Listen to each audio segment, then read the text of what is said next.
What I wanted to do is kind of walk you through some very specific things that might help you, because I know when I first started doing goals myself, it was super confusing and everything seemed so big.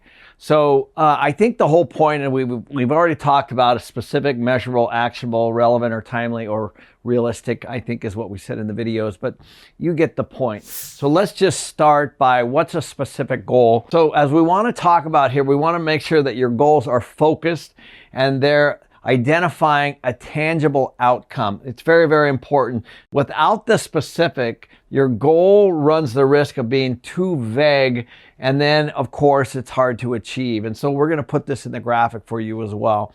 What we really want to do when we're writing down a specific goal is the what and the when and the how and the why. And so sometimes goals can take a while, but I'm going to show you specifically how you do this. So in the video, we talked about the goal, let's say, is to become financially free. Now, obviously, who doesn't want that? Everyone wants that. But that's a massive goal, and you still really haven't accomplished anything other than set it. And so what you really need to do is you need to get really specific, and that's what this first category is. We need to try to understand what a specific goal is. The goal before might be to become financially free, but what we really are trying to do is get even more narrow and break this down into small chunks like we discussed. So let's just write a really specific goal that might be helpful to you. And this would be to buy a rental property. That's commitment. So basically what you're telling yourself, a very specific goal, is you want to buy a rental property. Okay, it's not measurable or attainable yet, but this is the beginning of a goal. Now, this could tie into a bigger goal. So this would be a small goal, and the financially free would obviously be a bigger goal. Okay, so now the second part of the goal is to make that goal measurable. And as you guys know, the specific goal we have is to buy a rental property.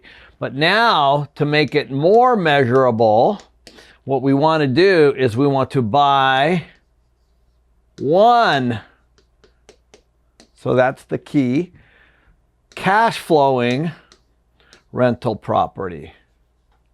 So does everyone see the difference? In the beginning, it was specific of buying one rental property, but now we're starting to put some measurement around it. We're going to buy one cash flowing rental property. And what we want to do is we want to get more and more specific, and we want to write these as clear as we can. So now that we've covered specific by a rental property and measurable by one rental property, the cash flows, we're going to move to the next piece. And this is kind of a stretch goal. So this gets even more specific. And so what we're going to do here is we're going to buy one cash flowing rental property that does $300 a month in cash flow. Okay, you see how we're getting more specific as we move along. Now all of a sudden your goals are becoming a little bit more clear, and it's a lot easier and better than I want to be financially free. And of course, these are small goals, and what you would do at this point is you would say, okay, if I need $3,000 a month, let's say, to be financially free, then you need to do 10 of these as an example. But you start with one, this is one small goal, and then you work up to the big goal.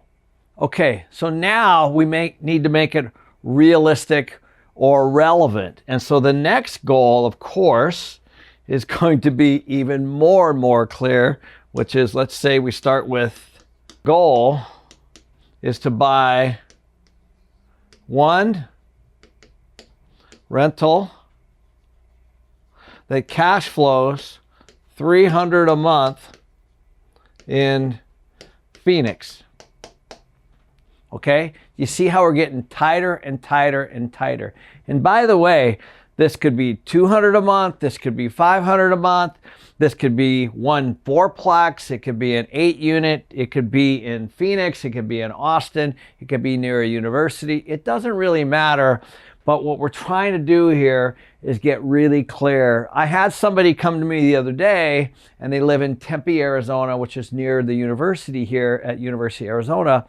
And they said, what would you do if you were me? And they were young and they were in college. And I said, if I were you, I would buy everything within a block of the university that cash flows. And that became their goal. And then we got even more clear on the amount. So that's how you do this. You start like this, okay? So now the goal has gone, of course, from being financially free to buying a rental to being financially free, buying one rental property that cash flows $300 a month in Phoenix. Now all of a sudden we're getting really super clear.